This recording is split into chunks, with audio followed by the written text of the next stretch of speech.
उस रात गांव के किनारे बने एक पुराने गोदाम में 3 आदमी पहरा देने वाले थे। यह गोदाम साधारण नहीं था। इसके अंदर धान की सैकड़ों बोरी भरी हुई थीं, जिनकी कीमत लाखों में थी। पिछले कुछ दिनों से इस गोदाम में एक अजीब घटना हो रही थी। सुबह जब दरवाजा खोला जाता तो धान की कई बोरी रहस्यमय तरीके से गायब मिलती। अजीब बात यह थी कि दरवाजा हमेशा बंद रहता था और ताला भी सही सलामत मिलता था। और आज रात ये 3 आदमी इस गोदाम के अंदर ठहरने वाले थे, लेकिन उन्हें जरा भी अंदाजा नहीं था उनका सामना किससे होने वाला है। उस्ताद, महाजन क्या पागल हो गया है जो इस ठंडी रात में हमें इस चूहे की बदबू वाले गोदाम में पहरा देने को बैठा दिया? अरे भाई, तुम समझे नहीं? पिछले 1 हफ्ते में इस गोदाम से रात में 10 बोरी धान चोरी हो चुकी है। दरवाजा भी बंद रहता है, यहाँ तक कि ताला भी लगा रहता है, फिर भी धान गायब हो जाता है। महाजन ने कहा है जो चोर पकड़ लेगा उसे सीधा 15,000 रुपए का इनाम मिलेगा। अगर धान चोरी हुआ है तो गांव का ही कोई आदमी करेगा, लेकिन इस गोदाम का दरवाजा बहुत मोटा है। ताला तोड़े बिना अंदर से धान निकालना किसी इंसान के बस का बात ही नहीं है। क्या बोला? इंसान के बस की बात नहीं मतलब? आप फिर भूत प्रेत की बात कर रहे हैं क्या? नहीं रे भाई, मैं भूत की बात नहीं कर रहा हूँ, लेकिन जो भी चोर है बहुत चालाक है। हम बस सावधान रहें और अपने आंखें और कान खुला रखें बस। इस विशाल गोदाम में अंदर से बिल्कुल अंधेरा था। चारों तरफ धान की बोरियां पहाड़ की तरह लगी थीं। बीच में एक लालटेन जल रही थी। उसके आसपास बैठा था हीरा, फकीरा और चौकीदार हरखू। उस्ताद, अगर सच में चोर आया ना तो हम तीनों उसे पकड़ ही लेंगे। पहले चोर तो दिख जाए। पिछले 1 हफ्ते से किसी ने उसे देखा ही नहीं है। सही बात है, मैंने भी कई रात यहाँ पहरा दिया है, लेकिन आज तक कोई दिखाई दिया ही नहीं। कहीं ऐसा तो नहीं कि चोर हवा बनकर आता हो?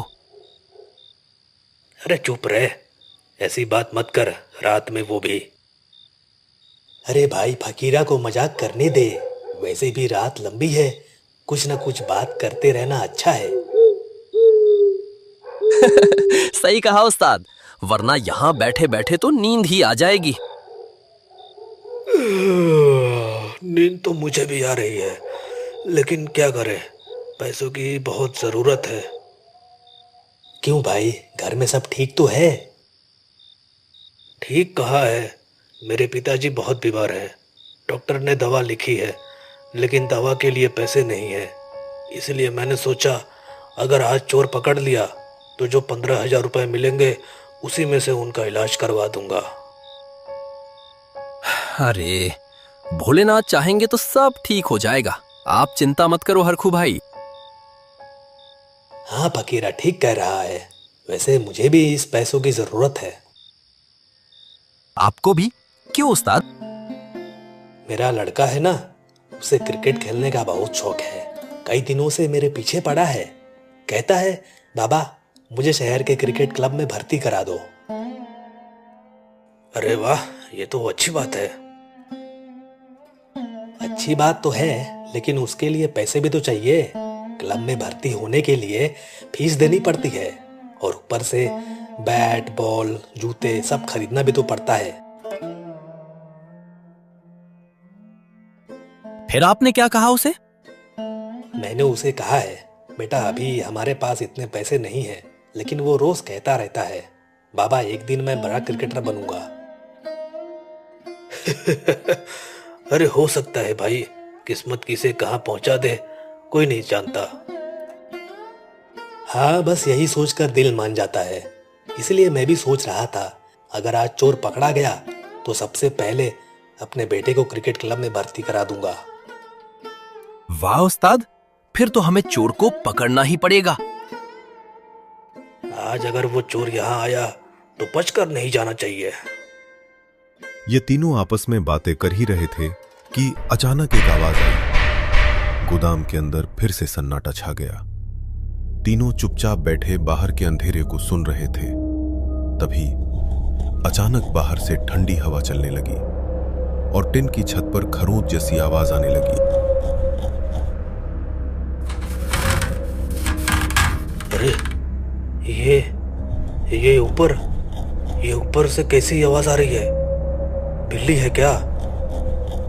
बिल्ली टीन पर ऐसी आवाज नहीं करती, लेकिन डरने की जरूरत नहीं है, दरवाजा अंदर से बंद है। हीरा, मुझे थोड़ा बाहर जाना है, ठंड की वजह से पेशाब जाना है। मैं 2 मिनट में वापस आता हूँ, ठीक है? अरे भाई, इतनी रात में बाहर मत जाइए। अरे 2 मिनट की बात है, मैं चौकीदार हूँ, मुझे भूत से डराओगे? दरवाजा खोलो, चलो। हीरा ने भारी लकड़ी का दरवाजा खोला। बाहर चारों तरफ सन्नाटा था। हरकू सिर्फ भाला लेकर अंधेरे में चला गया। हीरा ने तुरंत दरवाजा बंद कर दिया।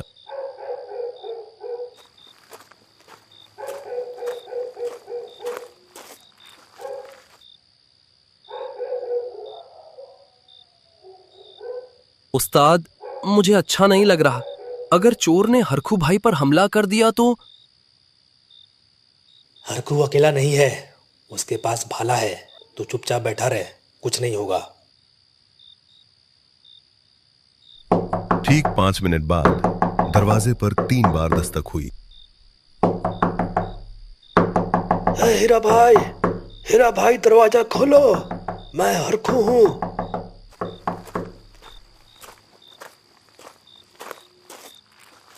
हीरा ने दरवाजा खोला। हरखू अंदर आया। वो ठंड से कांप रहा था।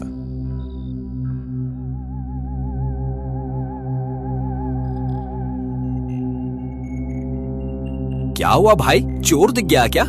इतना कांप क्यों रहे हैं? नहीं, बहुत ठंड है बाहर और अमरूद के पेड़ के नीचे अजीब बदबू आ रही थी। हीरा ध्यान से हरखू को देखने लगा। उसे याद आया, हरखू भाला लेकर बाहर गया था, लेकिन अब उसके हाथ में भाला नहीं था और उसके पैरों में मिट्टी भी नहीं थी, जबकि बाहर शीत के मतलब से मिट्टी गीली पड़ी थी। हरखू, तुम्हारा भाला कहाँ है?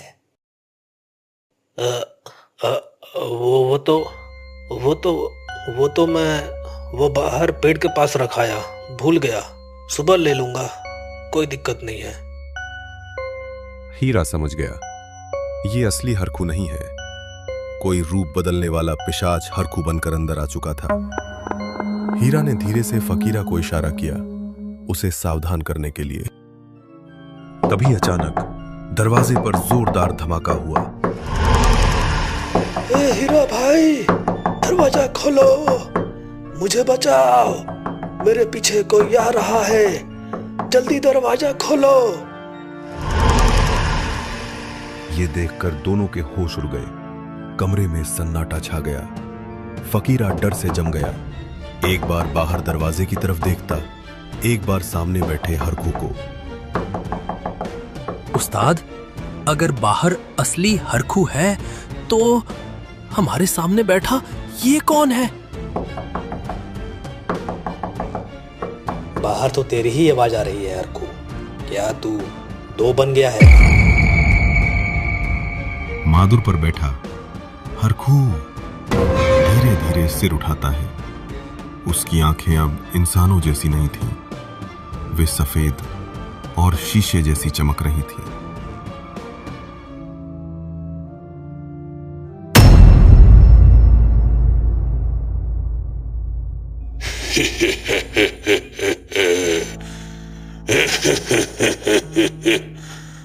दरवाजा खोल दे हीरा, तेरा असली हरखू बाहर है। फिर तुम तीनों को एक साथ पकड़कर खाऊंगा।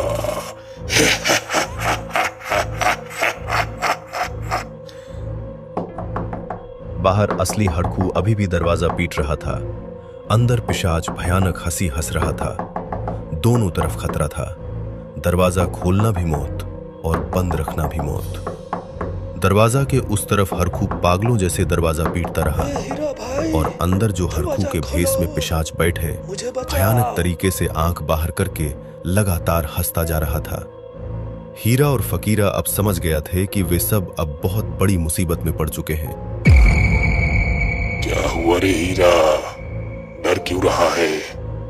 दरवाजा खोल, देख तेरा चौकीदार बाहर ठंड में रो रहा है, जा। अरे बाप रे उस्ताद, उसके नाखून देखो कितने बड़े हैं, हमें बचाओ उस्ताद। लेकिन हीरा डरा नहीं, उसकी आंखें तेज हो गईं। उसने पूरे गोदाम को ध्यान से देखा। दाईं तरफ छत के पास लगभग 15 फुट ऊंची धान की बोरियों का ढेर था। उसे एक मोटे बांस से सहारा दिया गया था। हीरा के दिमाग में एक योजना आ गई। किसी तरह उसने अपने डर को छुपाकर हिम्मत जुटाकर बोला, अरे फकीरा, तू बेकार डर रहा है। असली हरकू तो यही है, बाहर वाला असली भूत है। उस्ताद, आप पागल हो गए हैं क्या? उसकी आंखें देखिए कैसी भयानक सी दिख रही है। चुप, जो कह रहा हूं वही कर। हाँ, अरे फकीरा, बाहर जो खड़ा है ना वही असली भूत है, और हमारे सामने जो बैठा है वो हमारा असली हरकू भाई है।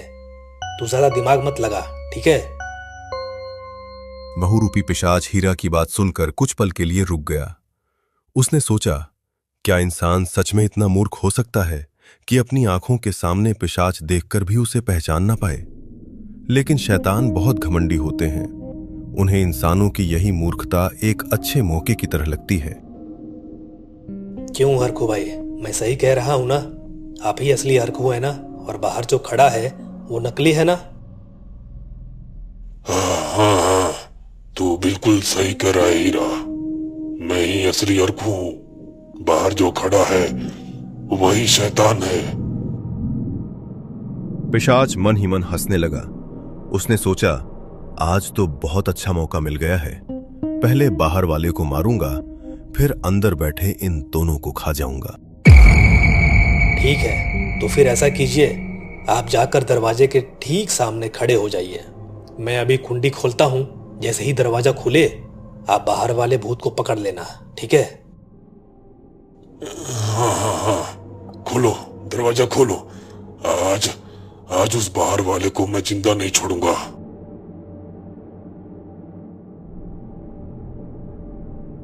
पिशाच दरवाजे के सामने जाकर खड़ा हो गया।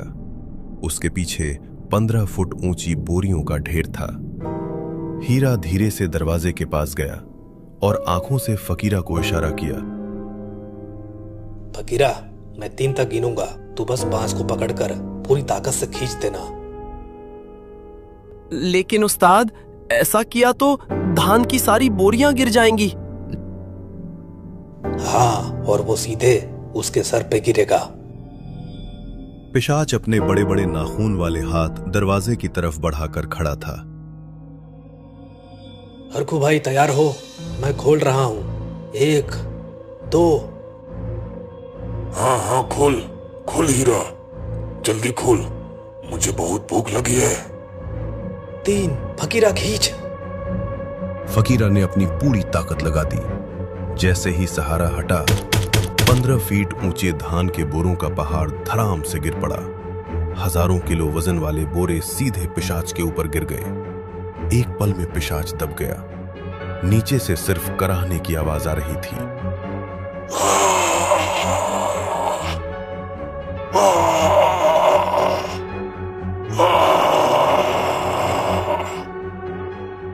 हीरा जानता था, इतने भारी वजन के सामने इस शैतान की ताकत भी बेकार है।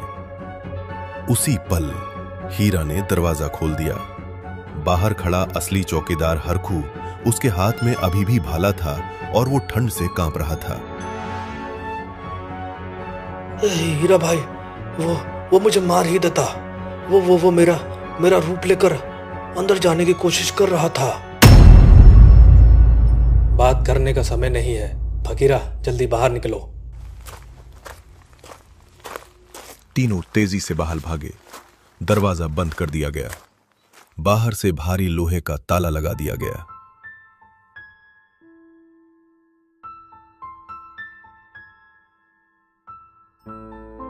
उस्ताद, हम बच गए। उस शैतान को अंदर बंद कर दिया। हाँ, हम बच गए और धान का चोर भी पकड़ा गया। आज रात यहाँ कोई नहीं रहेगा। चलो, अब कल सुबह आते हैं।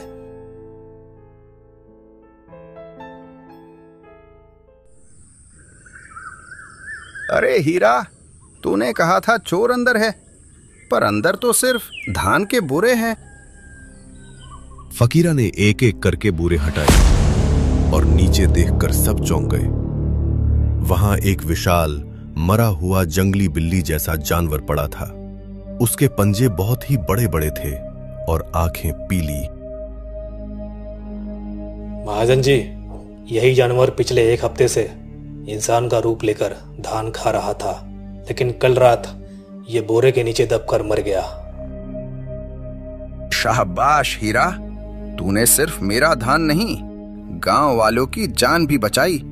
तुझे 15,000 रुपए का इनाम मिलेगा। फकीरा खुशी मन से हीरा के पास आकर खड़ा हुआ और चौकीदार हरखू अभी भी आश्चर्य होकर उस जंगली बिल्ली को देखता जा रहा था। उस्ताद, आपकी इतनी अकल है, ये पहले नहीं पता था। आपने भूत को भी बेवकूफ बना दिया। अरे बेवकूफ, भूत सिर्फ डराते हैं, पर इंसान की तरह ठंडे दिमाग से सोच नहीं सकते। जहां बुद्धि होती है वहां भूत की कोई ताकत नहीं चलती, समझा? और इस तरह हीरा की समझदारी ने खतरनाक बहुरूपी का अंत कर दिया। लेकिन क्या वो सच में सिर्फ एक जानवर था या कुछ और? आपको क्या लगता है? कमेंट्स में बताइए।